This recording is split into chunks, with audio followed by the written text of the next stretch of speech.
E aí galera da Dura-Língua, aqui é o Fabrício Carraro de novo e no vídeo de hoje a gente vai falar sobre a mão. A minha mão, a sua mão, a mão de todo mundo, porque tem várias expressões, várias frases, tem vários sentidos diferentes para essa palavra mão em inglês, que você sabe qual é? Hand. Então vamos lá pro vídeo. Bom, voltando aqui, né?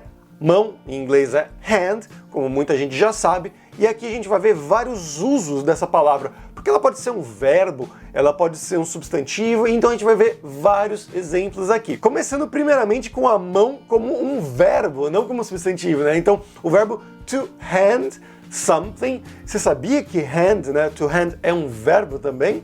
Então, o verbo to hand significa dar algo ou entregar algo, né? Então, pegar algo com a sua mão e dar na mão de uma outra pessoa. É um verbo estranho, a gente não tem esse verbo em português, né? A gente geralmente traduziria como entregar ou como dar mesmo. Então a gente pode dar um exemplo aqui. Could you please hand me the book that is right next to you? Então você poderia, por favor, me dar, me entregar, me passar esse livro que está perto de você? Então, to hand aqui sendo usado como verbo.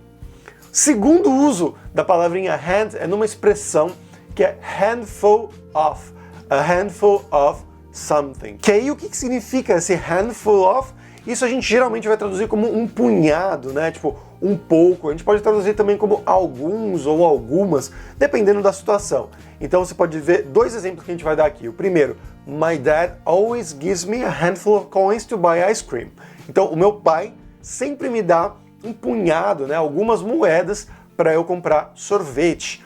Ou então você pode falar sobre pessoas também, não tem que ser um punhado literal. Pode ser nesse sentido de alguns ou algumas. Então, we will not allow a handful of people to come here and destroy all the work. Então, nós não vamos permitir um punhado de pessoas, algumas pessoas, virem aqui e destruírem todo o trabalho. Então, essa vai ser a principal diferença, né? Pode ser um punhado literal, né? Um punhadinho de coisas, mas pode ser um punhado de pessoas, né? Você vai colocar pessoas na sua mão, mas é um punhado de pessoas, algumas pessoas. Você entendeu?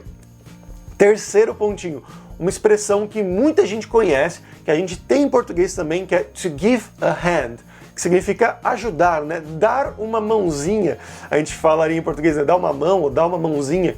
Em inglês, to give a hand é exatamente a mesma expressão, por sorte, né? A gente não tem que mudar nada, é só traduzir literalmente, um dos poucos casos que isso funciona. Então, um exemplo aqui, could you please give me a hand with those grocery bags?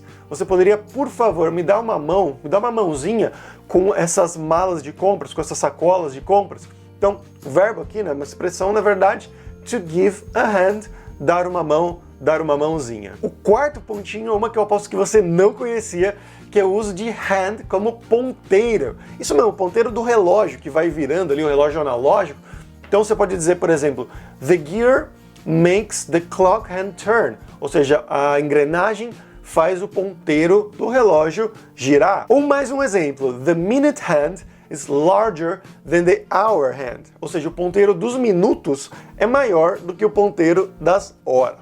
Então, mais um sentido aqui da palavra hand, esse eu aposto que você não conhecia, só isso já valeu o like aqui no vídeo, né? Por favor, like, inscrição aí.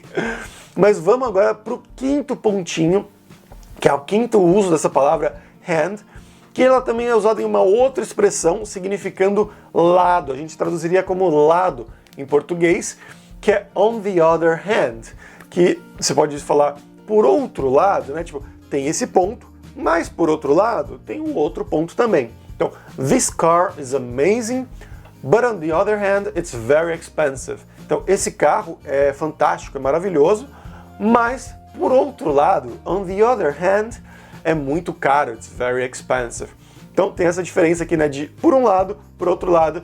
Em inglês vai ser usada essa palavra hand também para falar sobre esse lado. Não que hand seja lado sempre, mas nessa expressão é um caso que hand vai ser usado nesse sentido, que é assim que a gente traduziria em português. E o sexto e último pontinho aqui vai ser o uso de hand como um trabalhador, como uma pessoa, né? Isso a gente também usa em português. Quantas mãos vão ser necessárias para fazer isso, né? Isso é um trabalho a 4 mãos. Então você pode dizer, how many hands will it take to build this building? Quantas mãos vão ser necessárias para construir esse edifício, esse prédio? Então é algo mais ou menos, a gente não usa tão frequentemente em português. Em inglês também não é tão frequente assim, mas é um uso que também é bem possível, esse uso de hand como um trabalhador ou como uma pessoa. Mas por hoje é isso, espero que você tenha aprendido muito nesse vídeo e que você use a sua mão aí para dar um like aqui, para se inscrever no canal e até a próxima, galera. Tchau, tchau!